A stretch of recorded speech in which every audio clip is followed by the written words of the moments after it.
Hello ladies and gentlemen, PlayAsia supplied me with this copy of this game, so if you want to support me and the channel, use the link in the description to go and buy something, and there's also a coupon code you can use to save a couple of bucks off your order. You'll be helping me out and hopefully you'll be buying something good. Thanks for your support, enjoy the show. Hello ladies and gentlemen, this is Blue Maxima and I'm here checking out the Coin Game. Because I'm really starting to scrape the bottom of the barrel, I gotta tell you. It's not doing great. Everything's been bloody delayed and what have you. It's not working for me at all. So, this is a game that's currently on early access, so I'm not going to spend too much time going over the options menu and the game's overall performance, because this is a PC game after all. But there's not that much in the way of difference between graphics settings. There might be a few things they've dumped on top here and there, but honestly, the best thing to do is just to keep it on potato level. The only disappointing thing about that is that the textures go straight to shit. So if you see any really muddy textures, that's why. You've also got a bunch of sound volume options and some inputs here, although most of them are just okay. Like, you don't really need too much to play this game because, well, you'll see why shortly. There's a reason it's called the Coin Game. Well, nothing left to do except to just start it up. So you can pick between 3 different people, and oddly enough, you are the only human in this world. The rest of it is a series of weird little automatons? Roombas that just wander around? I'm not entirely sure what's going on there. But yes, you can choose a character. You don't even see them most of the time, just because you're in first person a lot, so that's just a thing.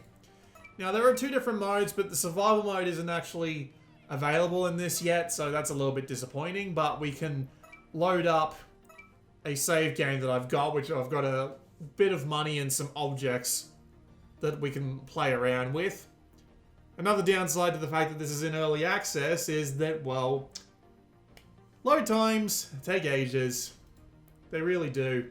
Also just making sure that, oh dear. No, let's just wait for it to respond. Let's not be impatient. Yep, loading games takes a while.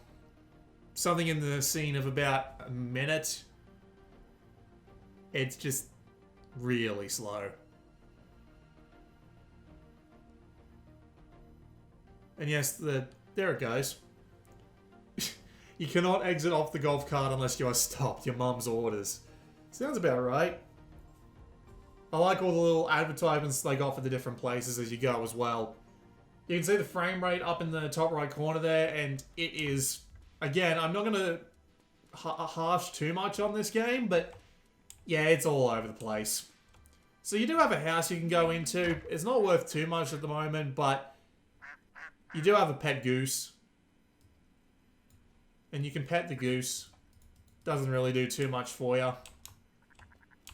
And you've got a house. In the survival mode, whoa. Oh, there's the ball. In the survival mode, you can actually start pawning stuff off to actually make money, which is an interesting concept. Let's just put this in my inventory. There we go. Yeah, I'm on the clicky keyboard. Not much I can really do about it. You know, if we're going up, we can see the rest of my objects. A crayon on the bed, a snake on the cupboard, and a hammer on the seat. Because that's a thing. Also, you do have different items that you can carry around, including what appears to be some kind of string gun? Not entirely sure what the deal is there, but we'll just pick up these objects because I'm going to need them later. And we can just leave the house.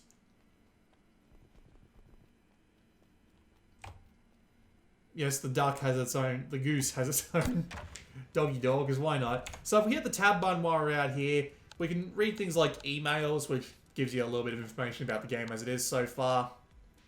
And you've got things like your money, your ride passes, your inventory, which lets you see all the stuff you've got on you, and of course your overall stats. I've been playing this for about 2 hours so far. There are a few things that you... Oh, it's a fireworks gun. Okay, that makes sense. There are some other things you can do out in the open world before we get to the actual arcade games, because this is basically just an arcade game. Basically a bunch of arcade games, more or less. And you've even got a bit of a map here to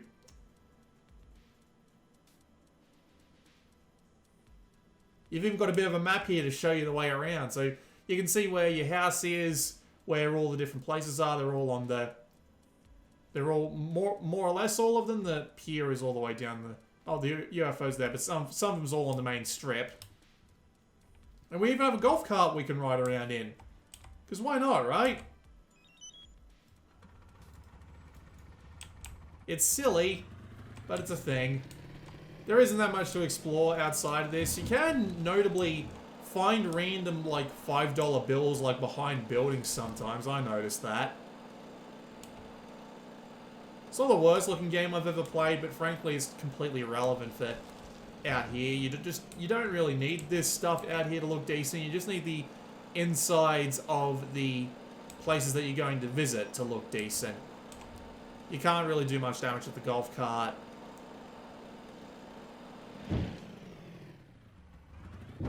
See?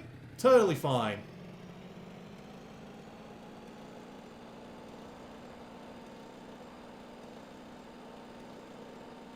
There's some of those weird-ass automatons. There's Barry's pawn shop, where you can sell items. We'll get back to that. And here is the first of the 3 sets of engagements that we have. Larry's Arcade. Let's hit the brakes and hop on out.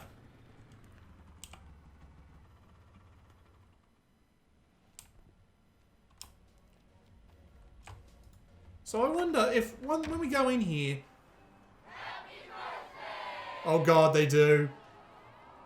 It's horrifying. Just all of these random things that look like Roombas on wheels just come up to you and like, happy birthday! It's just freaky. Also, it's kind of endearing. Because I'm not entirely sure why I find it endearing, I just do. But yes, here we are in an arcade. Yep. We have a fair few games to go around and play here, because this is the coin game. And just the one thing I want to point out that they get right, basically right away, is the atmosphere. It's all just that little bit shady, and that little bit weird.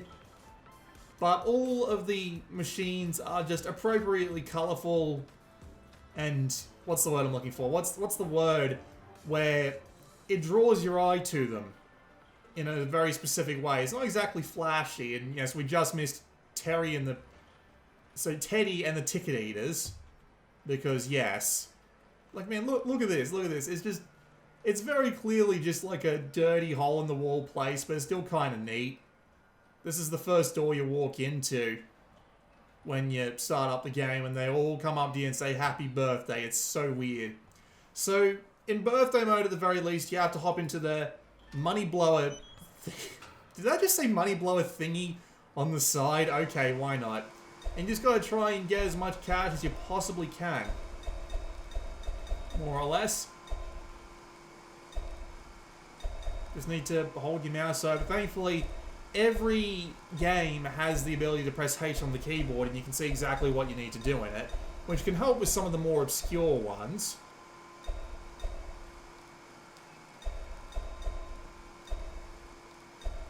It'll let me out after a while. Once I've gotten a decent amount of cash.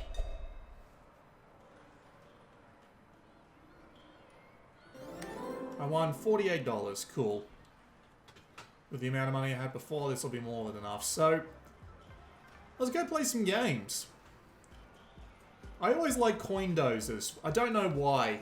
I've never actually played one in real life. I've mainly just played ones on, like, what's the word I'm looking for? On, like, Android?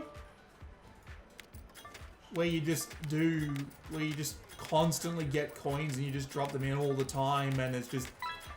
They feel more akin to the Flash than they do to the actual art of having these physics-affected objects go down in just the right way to not feel like it's been rigged in some way, or at least rigged in exactly the right way to feel satisfying without feeling totally unearned.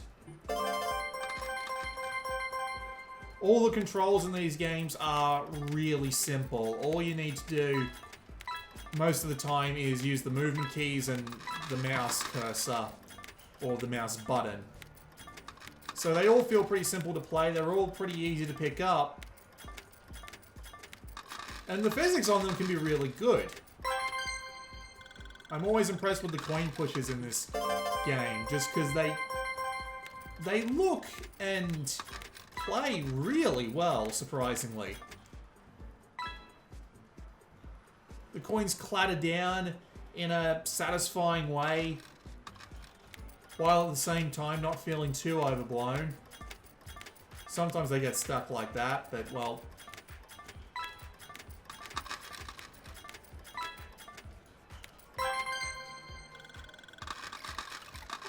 $500 tickets, goddamn. Lucky me.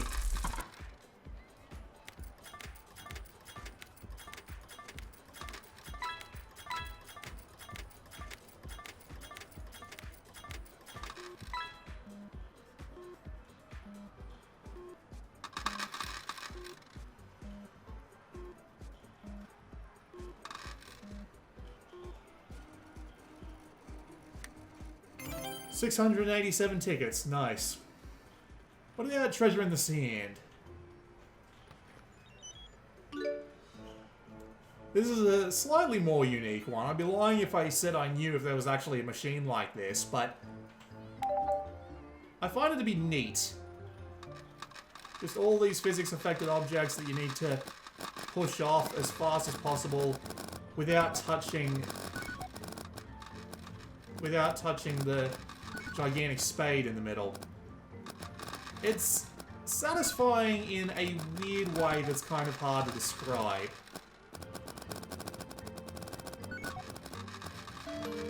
Oh, I hit the shovel. Did I get anything for that? Nope, I just failed miserably. What a shame.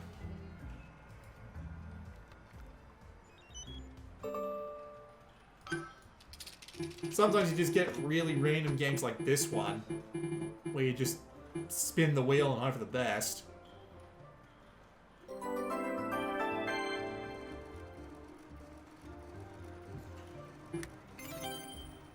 And sometimes you get some more interesting ones, like the All-Star Hockey here. Where you gotta just click the push and hope you get something in. Some of the games are much harder than others. Like this hockey one here is it's a real bastard sometimes, I tell ya. Just makes it more engaging though. Somehow. Like, I'm not entirely sure how, but for some reason this one just appeals to me for some reason. There's a very similar machine to this in one of the other major arcade places, but just this version of it just appeals to me in a way that others don't, even if it's really hard. 40 tickets ain't much. Especially considering if you just dump money into like the coin pushes over there, you can earn a ton of not only tickets, but money. What about the Mega Drop?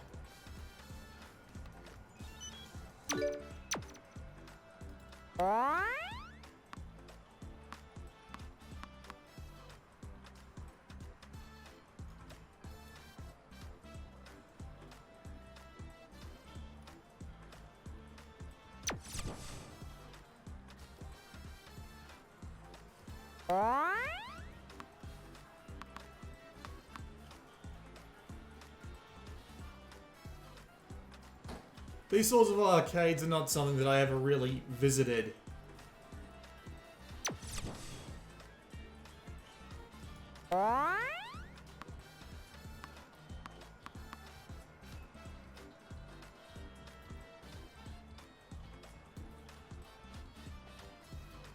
Well, that happened.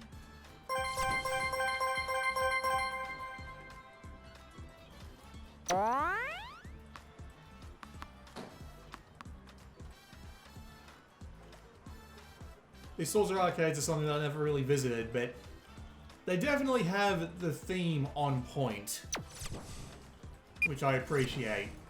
478 tickets. Yoink. So this isn't all you can do, of course. You, of course, can also get prizes. So if I put my card in here, it'll swallow up all my tickets. And I get them to spend. So let's go spend them. Hey, if it isn't the big winner. I like your shirt, just what? So if we look down, we can see all the different things we can buy. Carney mirror, nice. There's a ton of different prizes that you can get. Give me the bat. That's one of those in high school. And what about the fuzzy dice? All the kids love those. So now we can go and grab those. Yes, this is actually a machine that exists in this. I'm surprised I haven't been sued to oblivion yet. And yes, it's about as rigged. That's why I'm not playing it. So if we leave out the door, if we hit tab, we can go to our map. We can actually fast travel. So if I fast travel to Barry's pawn shop, you actually show up in a limo, which is a detail I appreciate. They've got a couple of weird details going on here. It's not a massively detailed world, but when you jump on top of like a Ferrari and the car alarm goes off, it might actually stun you, considering like how little detail this place seems to have. But anyway, if we come in here, South Park reference, which I actually really appreciate. The Queen Father, Part 2. Even security camera. It's a lot of money back there. It'd be nice if we could actually get to it, but oh well. So, if we go to our backpack, we can drop in these items. And once we lift them and put them into here, using a strange physics system, I must say.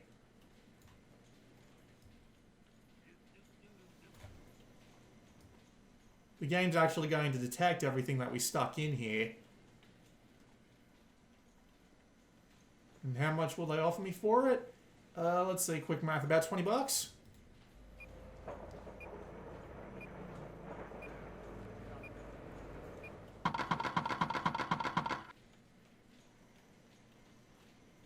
Nice. So we just get a bunch of money that we can use to go buy more tickets. And in the full version of the game, you'll be able to do things like paper routes for money. And not just like skulking around behind buildings trying to find one last $5 so you can give it another try at the... Oh god, is that actually food? No, what is this? It's a scratch ticket. How strange. I believe you can also get them in another scratch ticket. Oh, here's the car I was talking about, by the way. Yeah, you just jump on it and the alarm goes off. This isn't Grand Theft Auto 5, folks. I find this impressive in games that are otherwise completely dedicated to something else. Also, that happens sometimes. You just find yourself having a bit of a weird experience and then... There it goes. A little strange, but that's just how it happens. Let's go see Jerry's. See? Lotto tickets. No returns on installed electrical items. They got some weird things written around like that. There's a bunch of things that insist that they're not bathrooms, which is strange. Joltio? Jolted. That looks like an O, goddammit. Alright, let's play a scratchy. Give me a boatloads of cash. Hey, may fortune be with you, or whatever you kids say. Match 3 to win.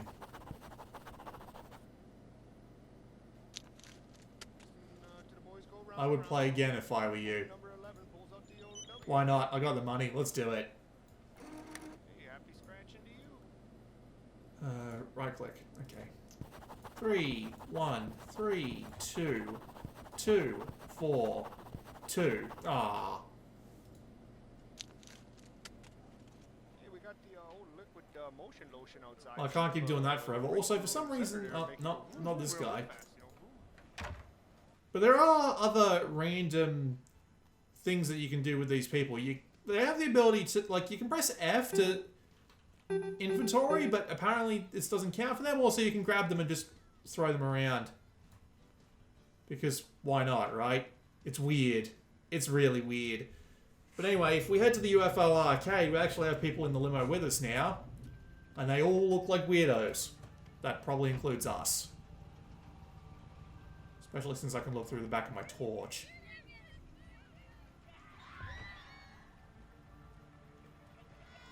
Popcorn, Pete, and Friends. Fun that is out of this world. Yeah, because it's the UFO arcade, because of course it is.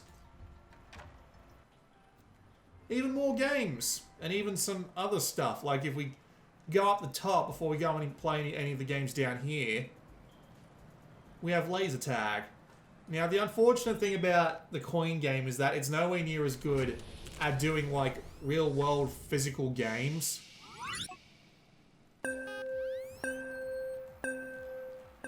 They just kind of have to make them slightly awkward in order to really do anything with them. So yeah, it is a proper game of laser tag with points and getting your shit rocked by random kids and what have you. It's kind of neat, but it's just sloppy and overall uninteresting, and you find yourself not really needing to play much more than like 30 seconds of it.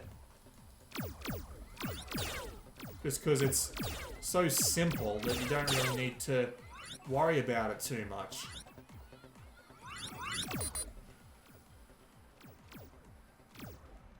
Yeah, you can see the points on the wall there and all that, but man, it's even a really simple thing. Like, I actually went to laser tag once, and it was like 3 different floors with dark corners and a base that you had to attack for bonus points, and this is just like, this is just dull as dishwater. Even bloody Rec Room's laser tag is a much more interesting than this is, I gotta say. Also, your teammates don't really seem to count for shit. Like, the AI in this doesn't really seem to be doing very good either, because it's like 700 to 50 or something. Yeah, look, 700 to 25. They haven't even landed 2 shots. It just seems bizarre. Maybe if they made it all that little bit extra awkward, just for the real world appeal, but even then. Like, look, my teammates haven't even landed a single shot.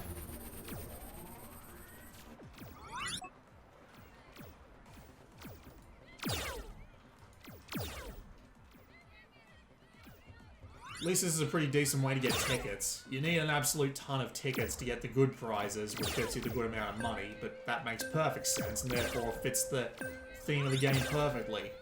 That slightly shady arcade that you would go to in order to, you know, have some fun, and then they absolutely cheap out on the big prizes. Well, that's kind of the point. There is also a go-kart thing down there. That guy very clearly got stuck.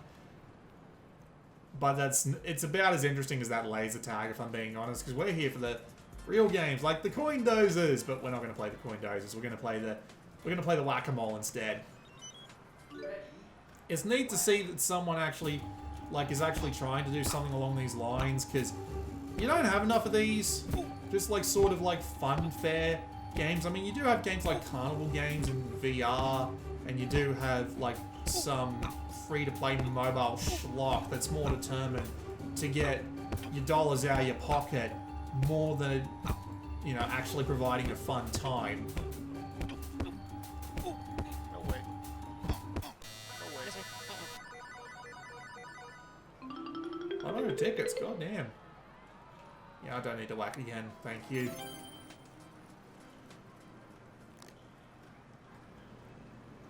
So yeah, it's kind of neat just seeing someone actually take it upon themselves. And by someone, I do mean one person, because this game was developed by one dude. It's great. I don't know what convinced him to do this by himself, but he did, and I'm legitimately impressed by it. Good job, dude.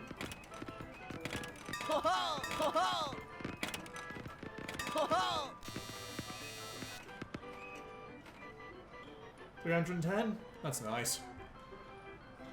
It's also worth noting that you actually get leaderboards for everything, which is a nice little thing. Including, full-on global ranks and how you're doing in terms of, money spent versus the amount of tickets you manage to pull out of it. I appreciate that. Gives people a little something to shoot for. I guess my one downside to it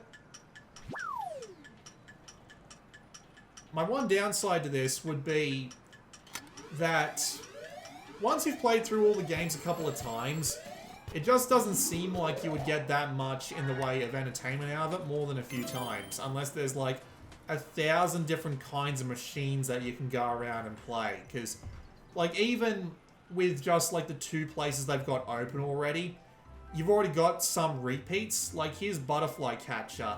This is basically the hockey game, but with a less interesting theme and slightly more frustrating controls, because everything's on a downward slope, so everything just kind of sinks back into the middle like that, and it gets really hard to actually get anything out, even in comparison to the hockey one.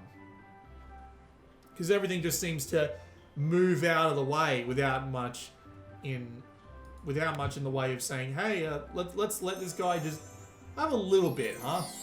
Because 140 tickets is nothing. Wait until you see some of the bloody prizes that they've got here in this place.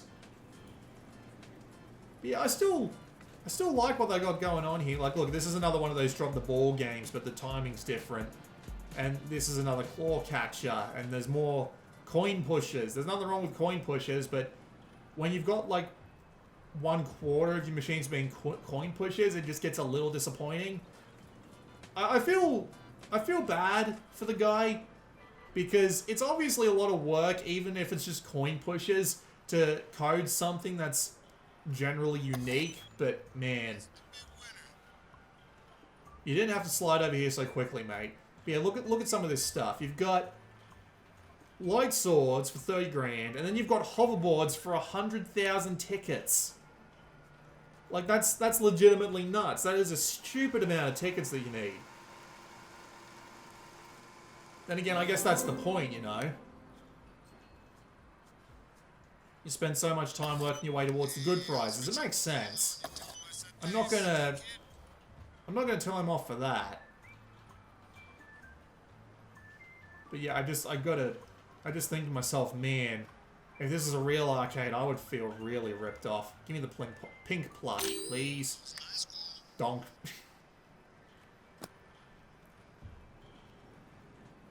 It's not to say I don't like it. It's just to say that I've been playing this for 2 hours, and I've seen everything there is to see. So unless I'm really having a hankering for a certain coin pusher, there doesn't really seem to be that much to keep me engaged. It'd be neat if all the toys actually had their own functionality, like you could build a baseball set and then have that turn into like a baseball minigame that you could play for a little bit of extra cash on the side with like a kid as part of a babysitting gig or something like that, you know? Have everything just feed back into each other and keep us on that consistent loop. This is the third and final set of attractions you can go to, at least in this version of the game, including another coin pusher. A really, really stingy one, even by coin pusher standards. The downside to this one, though, is that it's got a lot of just regular rides that you don't really do anything on except sit and watch. And it's okay, but I just can't help but think to myself, does he plan on putting VR support into this? Because you would think a ride like this would be best suited to virtual reality in some way, right? Being able to look around and watch it all swirl around you, but no, it just seems that you're just here to enjoy yourself. Like, even if you press H on the help, it's just like, you can press the exit key to exit at any time, and that's basically it. There's a few things like that. Like, you've got a whirlybird thing going on over there. There's a Ferris wheel somewhere. The bumper cars are slightly different. You can, if you bump into people hard enough, they'll drop food that you can pick up and eat. This is a thing. I'm not entirely sure why. Let's go, folks. Shot clock's ticking. Ooh, you look like a three-point shooter. But still, unless he's planning to put VR into this at some point, I don't see the point. I'd love to see VR for all of these games, actually, but there is the Pierhead Arcade, but every time I tried to play that, like every single time, I just... Is that meant to be pushing? Every time I tried to play the Pierhead Arcade in VR, it would just bug out. in some ridiculous way. Alright, let's get to popping.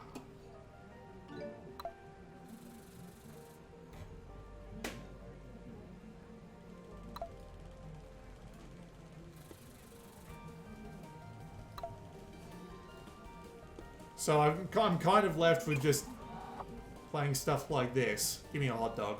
Hey, nice job, winner. Here you go. Oh, it's a giant inflatable hot dog. Sure, why not? Not an actual hot dog that you can eat for the survival mode. Who wants to be a winner? This one's kind of neat. 100 shots, huh? Alright. 100 rounds, ready to go. All the star must be gone.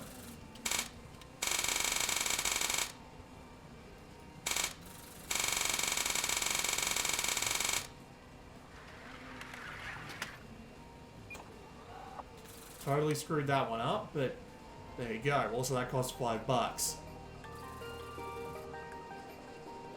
Now, that would be neat to ride on in VR, but just on a regular monitor, pass. $5 gets you 5 tries and a prize. And of course, you've just got pure luck. Hey, good luck, kiddo. Make sure to pick a yellow one. Pick a duck, pick a duck, pick a duck. 2 prize credits. And that's it. You have chosen wisely.